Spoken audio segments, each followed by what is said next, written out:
આકાશવાણી સમાચાર ખ્યાતિ પુરોહિત વાંચે છે. સૌપ્રથમ મુખ્ય સમાચાર. સંસદના બજેટ સત્ર પહેલા નવી દિલ્હી ખાતે સર્વપક્ષીય બેઠક ચાલી રહી છે. પ્રધાનમંત્રી નરેન્દ્ર મોદી આજે વિશ્વ ધરોહર સમિતિના 46મા સત્રનું ઉદ્ઘાટન કરશે. કેરળમાં 14 વર્ષીય કિશોર નિપાહ વાયરસથી સંક્રમિત હોવાની પુષ્ટિ થઈ. ગુજરાત સહિત 4 રાજ્યમાં આગામી 4 દિવસ ભારે વરસાદની આગાહી. અને પેરિસ ઓલિમ્પિકમાં આ વખતે 117 ભારતીય ખેલાડીઓ ભાગ લેશે. સમાચાર વિગતવાર. સંસદના અંદાજપત્ર સત્ર પહેલા સરકારે આજે નવી દિલ્હી ખાતે સર્વપક્ષીય બેઠક બોલાવી છે. હાલમાં ચાલી રહેલી આ બેઠક દરમિયાન સરકાર સંસદના બંને ગૃહમાં યોગ્ય સંચાલન સુનિશ્ચિત કરવા માટે રાજકીય દળો પાસેથી સહકાર માંગશે. કેન્દ્રીય મંત્રી રાજનાથસિંહ, કિરેન રિજ્જુ, અર્જુન રામ મેઘવાલ, જગત પ્રકાશ નડ્ડા, ચિરાગ પાસવાન, રામદાસ આઠવલે અને કોંગ્રેસ નેતા જયરામ રમેશ, રાષ્ટ્રીય કોંગ્રેસ પાર્ટીના નેતા પ્રફુલ્લ પટેલ, ડીએમકે નેતા ટીઆર બાલુ અને તિરુચિ શિવા ઉપરાંત ઓલ ઇન્ડિયા મજલિસ એ ઇત્તેહાદુલ મુસ્લિમીનના અસદુદ્દીન ઓવૈસી આ બેઠકમાં ભાગ લઈ રહ્યા છે. સંસદનું અંદાજપત્ર સત્ર આવતીકાલથી શરૂ થઈ રહ્યું છે અને કેન્દ્રીય નાણામંત્રી નિર્મલા સીતારમણ મંગળવારે લોકસભામાં વર્ષ 2024-25 માટેનું કેન્દ્રીય અંદાજપત્ર રજૂ કરશે. નરેન્દ્ર મોદીના ત્રીજા કાર્યકાળનું આ પહેલું અંદાજપત્ર હશે. ગયા મહિને સંસદના બંને ગૃહની સંયુક્ત બેઠકને સંબોધિત કરતા રાષ્ટ્રપતિ દ્રૌપદી મુર્મુએ ભારપૂર્વક જણાવ્યું હતું કે આ અંદાજપત્ર સરકારની દૂરોગામી અને ભવિષ્યના દૃષ્ટિકોણનો એક અસરકારક દસ્તાવેજ છે. આ સત્રમાં સરકાર 6 નવા વિધેયક પણ રજૂ કરી શકે છે. પ્રધાનમંત્રી નરેન્દ્ર મોદી આજે સાંજે 7 વાગ્યે નવી દિલ્હીના ભારત મંડપમ ખાતે વિશ્વ ધરોહર સમિતિના 46મા સત્રનું ઉદ્ઘાટન કરશે તેમજ સભાને સંબોધિત કરશે. આ વર્ષે ભારત પ્રથમ વખત વિશ્વ ધરોહર સમિતિની બેઠકનું આયોજન કરી રહ્યું છે. આ બેઠક 31મી જુલાઈ સુધી ચાલશે. વિશ્વ ધરોહર સમિતિ વર્ષમાં એકવાર મળે છે અને તે તમામ વિશ્વ ધરોહર સંબંધિત બાબતોનું સંચાલન કરે છે અને વિશ્વ ધરોહર યાદીમાં સમાવિષ્ટ સ્થળો અંગે મહત્વપૂર્ણ નિર્ણયો લે છે.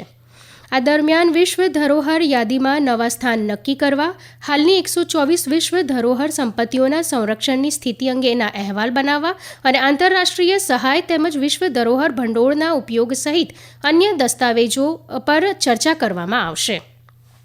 દરમિયાન પ્રધાનમંત્રી નરેન્દ્ર મોદીએ વિશ્વ ધરોહર સમિતિની બેઠકની યજમાની કરવાની તક ભારતને મળવા બદલ ખુશી વ્યક્ત કરી છે. સામાજિક માધ્યમના એક સંદેશમાં શ્રી મોદીએ જણાવ્યું હતું કે આ બેઠક દેશની ધરોહરની જાળવણી માટે વૈચારિક આદાન પ્રદાન માટે એક મહત્વપૂર્ણ મંચ પૂરું પાડશે.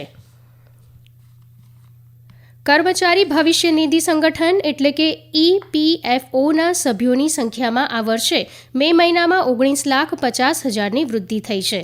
આ વર્ષ 2018માં પહેલો પેરોલ આંકડા જાહેર થયા પછીથી એક મહિનામાં થયેલી સર્વોચ્ચ વૃદ્ધિ છે. શ્રમ અને રોજગાર મંત્રાલયે એક નિવેદનમાં જણાવ્યું હતું કે આ વર્ષે મે મહિનામાં લગભગ 9,85,000 સભ્ય સંગઠન સાથે જોડાયા છે. તેમજ આ વર્ષે એપ્રિલ મહિનામાં નવા સભ્યોની સંખ્યામાં 10.96% વધારો થયો છે. મંત્રાલયના જણાવ્યા મુજબ સંગઠનના સભ્યોમાં મે 2023 પછીથી 19.62% વધારો નોંધાયો છે. આ વૃદ્ધિ રોજગારની તકમાં વૃદ્ધિ, કર્મચારીઓના લાભ પ્રત્યે વધતી જાગૃતિ અને સંગઠનના આઉટરીચ કાર્યક્રમોના કારણોએ થઈ છે. દરમિયાન લગભગ 14 લાખ સભ્યોએ સંગઠનનું સભ્યપદ બીજી વાર લીધું છે. કેરળના મલ્લપુરમ જિલ્લામાં 14 વર્ષીય કિશોર નિપાહ વાયરસથી સંક્રમિત થયા હોવાની પુષ્ટિ થઈ છે. રાજ્યના આરોગ્ય મંત્રી વીણા જ્યોર્જે કહ્યું છે કે national institute of virology Pune ખાતે તપાસમાં નિપાહ વાયરસની માહિતી મળી આવી છે. જો કે કેરળની 2 પ્રયોગશાળાઓમાં તે પહેલાથી જ આ અંગેની પુષ્ટિ થઈ ગઈ હતી. હાલમાં સંક્રમિત કિશોરની કોઝિકોડમાં સારવાર ચાલી રહી છે. સુશ્રી જ્યોર્જે કહ્યું છે કે નિપાહ વાયરસની સ્થિતિને પહોંચી વળવા માટે રાજ્ય સંપૂર્ણ રીતે સજ્જ છે અને તમામ પ્રકારની સાવચેતી રાખવામાં આવી રહી છે. આ માટે મલ્લપુરમ જિલ્લામાં એક નિયંત્રણ કક્ષ પણ શરૂ કરાયો છે. જમ્મુમાં અત્યાર સુધીમાં 3,86,000થી વધુ શ્રદ્ધાળુઓએ અમરનાથ બાબાની પવિત્ર ગુફા મંદિરના દર્શન કર્યા છે અધિકારીઓના જણાવ્યા અનુસાર આ વર્ષે 29 જૂને શરૂ થયેલી યાત્રા બાદથી છેલ્લા 22 દિવસોમાં 3,86,000થી વધુ શ્રદ્ધાળુઓ પવિત્ર ગુફા મંદિરમાં દર્શનાર્થે આવ્યા છે. ગઈકાલે 11,000થી વધુ યાત્રીઓએ દર્શન કર્યા હતા, જ્યારે આજે 3,113 યાત્રીઓની વધુ એક ટુકડી 2 સુરક્ષા કાફલા સાથે જમ્મુના ભગવતીનગર યાત્રી નિવાસથી ખીણ તરફ રવાના થઈ છે. આ વર્ષની અમરનાથ યાત્રા 52 દિવસ બાદ 19 ઓગસ્ટે શ્રાવણ મહિનાની પૂનમ અને રક્ષાબંધનના તહેવાર સાથે પૂર્ણ થશે.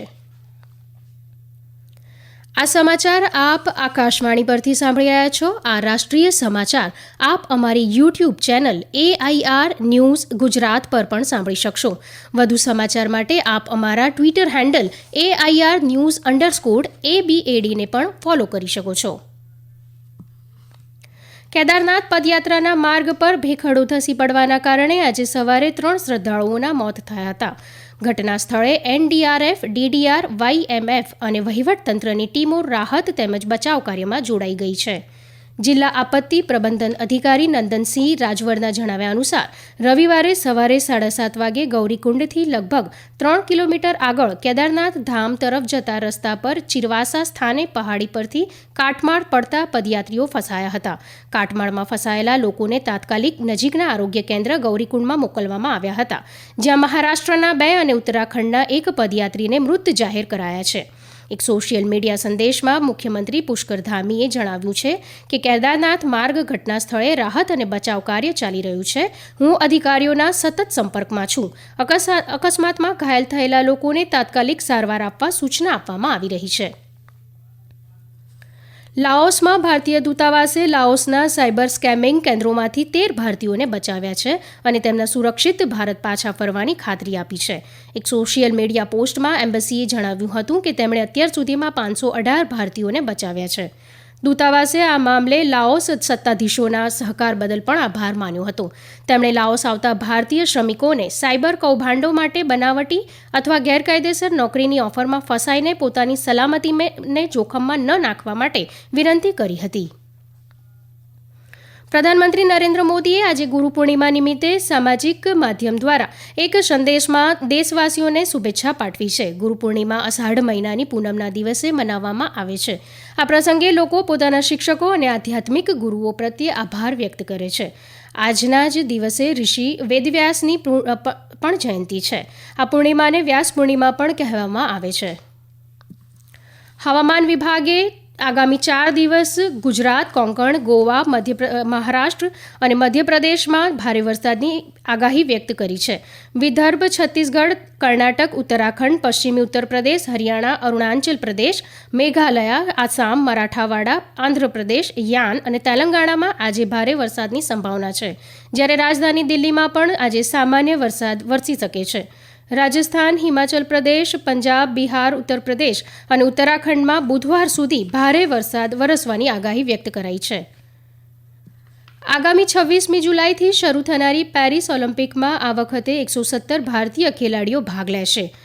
આ સ્પર્ધામાં 34 સશસ્ત્ર દળના જવાન પણ સામેલ થશે, જેમાં જેવલિન થ્રોઅર સુબેદાર નીરજ ચોપરા તેમજ 2 મહિલા ખેલાડી પણ જોડાશે. ઉલ્લેખનીય છે કે આ વખતની ઓલિમ્પિકમાં મહિલા સૈન્ય ખેલાડીઓ પહેલીવાર ભાગ લઈ રહ્યા છે.